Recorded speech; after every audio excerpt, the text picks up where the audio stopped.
रे. आता राहिले चालले म्हणतात अंगद राज युवराज होते किष्किंधा नगरीचे, त्यांनी सुद्धा विनंती केली, म्हणले मारुतीराय आपल्या लक्ष्मणाचा प्राण वाचवण्याकरता तुम्हाला लवकरात लवकर जावं लागणार आहे आणि ते कार्य तुम्ही लवकरात लवकर पार पाडावा अशी विनंती अंगद सुद्धा करत होते म्हणतात. तुझ्याने सकळ दुस्तर तरलो आम्ही वानर, तो तुझा उपकार केवी सांगू समग्र हनुमंता. अशा प्रकारे म्हणले इतके दिवस तू किती आमच्यावर उपकार केलेस हे आम्हाला आता सांगत नाही, कारण आता वेळ नाही. म्हणले आता लवकरात लवकर जाऊन आपलं एकच लक्ष्य आहे ते पार पाडायचं आहे, तो म्हणजे लक्ष्मणाचा प्राण वाचवणं हे आपलं एक लक्ष्य आहे असे अंगद म्हणत होते. अति संकटी दुर्गमी तू वाचविलो आम्ही, आम्हा सकळा तुझी स्वामी अन बहुवाच्या मी किती बोलो. अरे म्हणले इतके दिवस सुद्धा आपल्यावर खूप संकट आले आणि एवढ्या संकटामध्ये तू आम्हाला वाचवलेला आहेस, तशा प्रकारे आताही तू पुढे जावं आणि लक्ष्मणाचा प्राण वाचवावा अशा प्रकारचे अंगद बोलत होते. आता सकळार्थाचे सारे ऐका कपित्राचा चार, प्राण त्यागिता तो मित्र सर्व संहार होईल. अरे म्हणले तू जर लवकरात लवकर नाही गेला आणि लक्ष्मणाच्या प्राणाला जर काही झालं तर आपल्या सगळ्यांचे प्राण जायला उशीर लागणार नाही अशा प्रकारचे अंगद बोलत होते. म्हणून तुम्ही काय करा, होईल तेवढं लवकर जा, द्रोणांचल पर्वत आणा आणि लक्ष्मणाला वाचवा अशा प्रकारची विनंती करत होते म्हणतात. न देखता लक्ष्मण राम तत्काळ सोडील प्राण, त्या सवेची सुग्रीव जाण देईल प्राण तत्वता.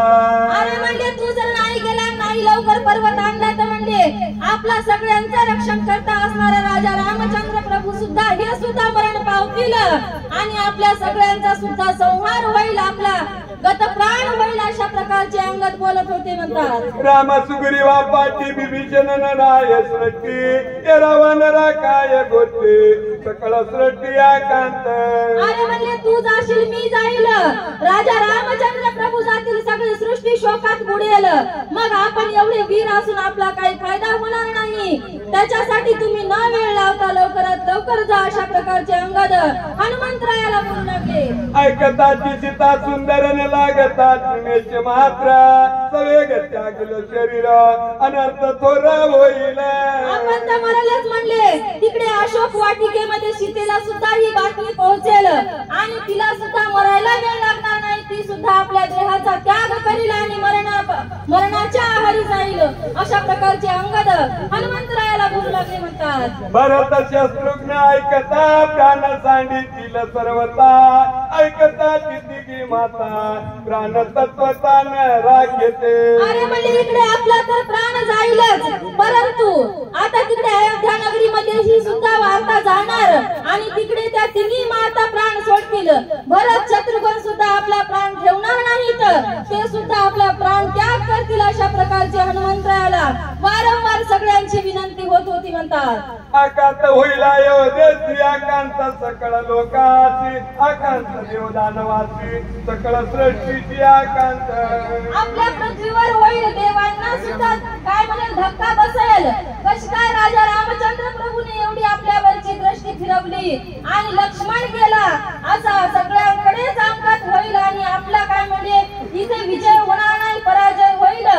लक्ष्मण जर गेला तर सगळी सृष्टी अंगातामध्ये शोकामध्ये बुडून जाईल, त्याच्याकरिता तुम्ही वेळ लावू नका अशा प्रकारचे अंगद महाराज हनुमंतरायाला बोलत होते म्हणतात. बांधवडी सोडील कोण वधील कोण रावण, देव कार्य न साधे पूर्ण एवढे विघ्न मांडेल. आणि लक्ष्मण जर मेला तर रामाला युद्ध करावं वाटेल का? वाटणार नाही. म्हणजे मग रावण जास्तच माजेल, देवांचं कार्य होणार नाही. 33 कोटी देव जे बंदिस्त आहेत त्यांना कोणी सोडायला वाली उरणार नाही. राजा रामचंद्र प्रभू युद्ध करणार नाहीत, म्हणजे ते सुद्धा आपल्या प्राणाचा त्याग करतील.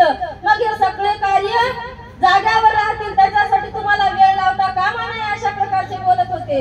या लागी गा कपी नंदना वीर शिर सर्वज्ञ औषधी आणून लक्ष्मणा जीवदाना होईल दाता. अशा प्रकारे म्हणजे तुम्ही वेळ लावू नका कपिंद्रा, हे हनुमंतराया तुम्ही सगळ्यांचे प्राणदाता आहात, सगळ्यांचा प्राण आता तुमच्या हातामध्ये आहे.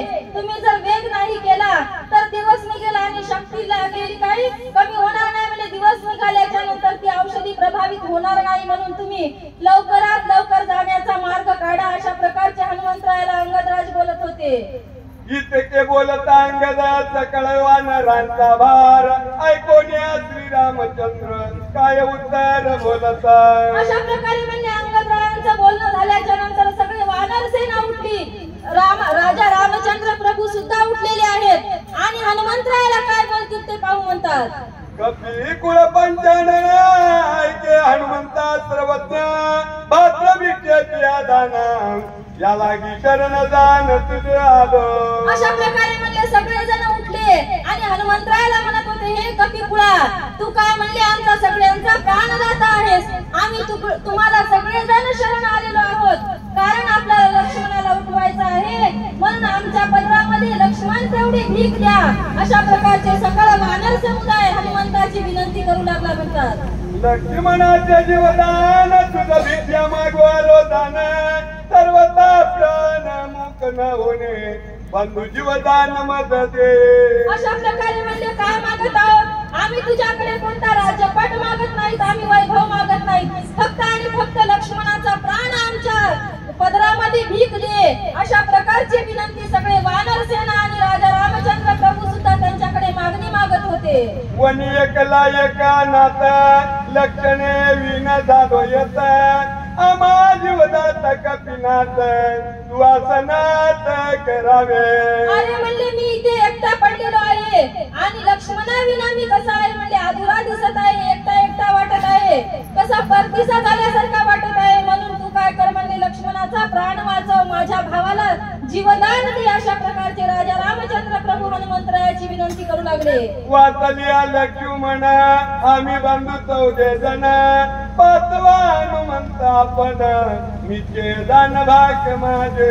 अरे म्हणजे लक्ष्मण जर वाचला तर आम्ही चौघे होऊ, परंतु तू सुद्धा आमच्या पाचव्या भावामध्ये समाविष्ट होशील. आम्ही तुला पाचवा भाऊ मानू, परंतु आमच्या लक्ष्मणाचा प्राण आम्हाला लवकरात लवकर दे. अशा प्रकारचं मागणी हनुमंतरायाला राजा रामचंद्र प्रभू करू लागले.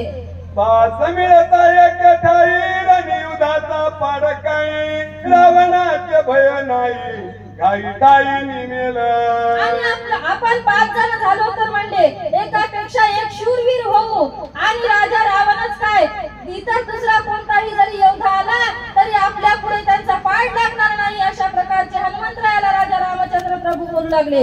हे तिनवल सांगू काय पाचही एक झाले हो पाहे साधो के मत कार्य सदान्वय सांगेन. अरे म्हणजे युद्धच नाही पण कितीही अवघड कार्य असू दे म्हणले आपण जर 5 जण एका जागी झालो तर कोणत्याही अवघड कार्याला पार करू शकू. आपली बरोबरी कोणाला राहणार नाही. अशा प्रकारचे हनुमंतरायाला राजा रामचंद्र प्रभू बोलू लागले. होता पाचांचा एक मेळा विरे पाचा भूतांचा गोळा पाचा इंद्रियाचा पाळा एक येळा भस्म होय. अशा प्रकारे म्हणले जसं पंच इंद्रिय जसे एक झाल्यावर पंचमहाभूत जर एक ठाई झाले तर एक इंद्रियाचा म्हणजे एका माणसाचा जसं शरीर तयार होतं तशा प्रकारचे म्हणले आपण 5 जण एकरूप होऊ आणि कोणताही कार्य साधू. अशा प्रकारचे राजा रामचंद्र प्रभू हनुमंतरायाला बोलू लागले. हे पाचा विषयांची विषय स्थिती एक निमिषात भस्म होती विषयी शोभे शक्ती हे 5 मिळती एकत्र. अशा प्रकारे म्हणजे जसे 5 प्राणी हिंस्र प्राणी जर कुठे गेले तर त्यांना कोणती भीती राहत नाही म्हणले ते कोणत्याही प्राण्यावर हल्ला करू शकतील. तशा प्रकारचा आपण कोणत्याही संकटावर मात करण्याची शक्ती आपल्यामध्ये प्रवृत्त होईल. म्हणून आता आपल्याला लवकरात लवकर लक्ष्मणाला उठवावं लागेल. अशा प्रकारचे राजा रामचंद्र प्रभू हनुमंतरायाला वारंवार प्रार्थना करू लागले म्हणतात. इतस्तता वितरती जाना ते साम्यायशी पंचप्राण चलन सांडोनी आपण निश्चल जाण सोय होता. अशा प्रकारे म्हणजे सगळे जर पंचप्राणामध्ये सगळे इंद्रिय जर चांगले असतील तर पंचप्राण एक होतील. मग तिथे कोणत्याही विषय बाधेचा किंवा कोणताच त्याच्या पुढे कोणता काही लाभ चालणार नाही. अशा प्रकारचे राजा रामचंद्र प्रभू हनुमंतरायाला बोलू लागले म्हणतात.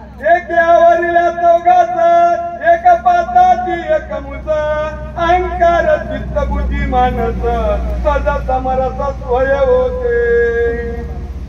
पंथाच्या एका तथा कडी काळात ध्यानलाता कासिया काळ नियंता ब्रह्मसंज्ञाचा हाता चढे. अशा प्रकारे म्हणजे 5 जर वेद एका ठिकाणी झाले तर कळी काळावर सुद्धा आपण विजय प्राप्त करू शकतो. मग राजा रावणच काय तर त्याच्यापेक्षाही मोठ्या आपण कामावर विजय प्राप्त करू. अशा प्रकारचे राजा रामचंद्र प्रभू हनुमंतरायाला बोलू लागले म्हणतात. जिनोनी शिवपदी स्वस्वरूप स्वय अनुभवी पूर्ण ब्रह्मत्व ठसावेली ऐके पंचभावी पदायचे. अशा प्रकारे म्हणजे जीव शिव हे सगळे काय म्हणजे पंचमहाभूतापासूनच तयार झालेले राहतात. आणि जर पंचमहाभूताचा एक पुतळा जर सुरक्षित असेल तर आपण त्याच्यावर सुद्धा विजय प्राप्त करू शकतो. अशा प्रकारचे राजा रामचंद्र प्रभू मारुतीरायाला बोध करू लागले. या लागी गा कपिनंदना जिगडा करोनिया प्रियाना वास्तवी बंधू लक्ष्मणा बहुकृता परना काय बोलो. अरे म्हणजे तू काय कर तुला अजून बोध करायची गरज नाही. म्हणजे तू लवकरात लवकर जा आणि द्रोणांचल पर्वत घेऊन ये, औषधी आण आणि आपल्या लक्ष्मणाला उठव. तुला दुसरं काही सांगायची गरज नाही. अशा प्रकारचे राजा रामचंद्र प्रभू हनुमंतरायाला वारंवार विनंती करू लागले म्हणतात. ऐसे श्रीरामाचे उत्तर तैसेची जितपती समग्र ऐकून याला देख चंद्र काय उत्तर बोलता. अशा प्रकारे म्हणजे राजा रामचंद्र प्रभूने आज्ञा दिल्याच्या नंतर हनुमंतराय उठून उभे राहिले आणि मारुतीराय आता राजा रामचंद्र प्रभूला काय उत्तर देतील ते पाहू. समुद्र ओलांडून असं का ज्याने पालती केली लंका वेदला लाविला दशमुखा तो हनुमान देखा सरसावला. अशा प्रकारे म्हणजे ज्याने तेवढा मोठा समुद्र पार केला, लंका नगरी जाळून खाक केली, राजा रावणांच्या हृदयामध्ये भीती थरथर कापायला लागली. अशा प्रकारे तिथे विजय प्राप्त करून आल्याच्या नंतर आता काय करील म्हणले राजा रामचंद्र प्रभूची सुद्धा आज्ञा मानिल. म्हणून हनुमंतराव उभं राहून काय बोलत आहेत ते पाहू. हनुमंत साठोपता जीवी सुरत दोंडीचा दिल्या देवी पुष्पवृष्टी केली आवगी जीववळ निजवळ बवी कपिंद्रा. अशा प्रकारे म्हणजे ज्यावेळी हनुमंतराय उठून उभे राहिले त्यावेळी सगळ्या देवतांना आनंद झालेला आहे. वरून दुदुंबीचा नाद होत होता. पुष्पवृष्टी देवांनी करायला सुरुवात केली होती म्हणतात. सत्वर जावणी कपिपती औषधी आणील निश्चिती स्वामित्र उठविल मारुती उद्या गभक्ती न येता. अशा प्रकारे म्हणजे सगळ्या देवांना आशा लागली होती आता हनुमंतराय जातील, लवकरात लवकर द्रोणांचल पर्वतावर ही औषधी घेऊन येतील आणि दिवस निघायच्या अगोदर सौमित्राला म्हणजे लक्ष्मणाला उठवतील. अशी आशा सगळ्या देवांच्या मनामध्ये उत्पन्न झाली होती म्हणतात. लक्ष्मण उठलिया दान श्रीराम सोय आपण चार देव दिल रावण राज्य विभीषण तापिला. आणि म्हणजे अशा प्रकारे असणार मारुतीरायाने औषधी आणल्याच्या नंतर राजा रामचंद्र प्रभू काय करील म्हणजे त्या लंकाधीशाची सगळी लंकाधीशाची होळी पेटविल, लंकेशाला मारील आणि विभीषणाला राज्य देईल. अशा प्रकारचं देवांच्या मनाला खूप आशा वाटत होती म्हणतात. पिटेल सकळांची सांकडी सुटेल देवांची बांधवडी अनन्य अमर कोडी स्वर्गी गुडी उभारती. रावण म्हणावा म्हणून कित्येक देवांनी नवस केला होता. तो नवस म्हणजे राजा रामचंद्र प्रभूने रावणाला मारल्याच्या नंतर फिटेल आणि सगळ्या देवांचे ज्यांना ज्यांना बंदिस्त केलं होतं त्यांची बंदीखान्यातून सुटका होईल. अशा प्रकारची आशा सगळ्या देवांना वाटत होती म्हणतात. कुंडलिका